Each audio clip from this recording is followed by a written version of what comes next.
ஜாதகத்தில் குரு வலுத்திருந்தால் நிறைய பணத்தை கொடுப்பாரு.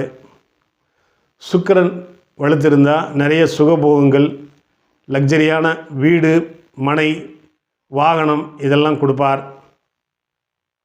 ஆனால் இதோடு சேர்த்து புதனும் கொடுப்பார். இன்றைக்கி நினைக்கலாம், புதன் அறிவையும் கல்வியையும் தானே கொடுப்பார், எப்படி பணத்தை கொடுப்பார்னு நினைக்கலாம். இப்போ நான் சொல்கிறேன், உங்கள் ஜாதகத்தில் நீங்கள் டெஸ்ட் பண்ணி பாருங்கள்.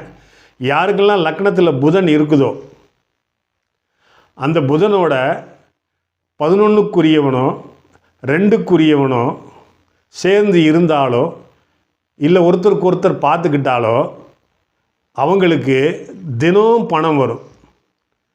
இல்லை சிலருக்கு வாரம் வாரம் பணம் வரும், சிலருக்கு மாதம் பணம் வரும், சிலருக்கு மாதம் மாதம் சம்பளம் வாங்கிட்டு இருப்பாங்க, தினம் பணம் வந்துக்கிட்டே இருக்கும். செக் பண்ணி பாருங்கள், கரெக்டாக இருக்கும்.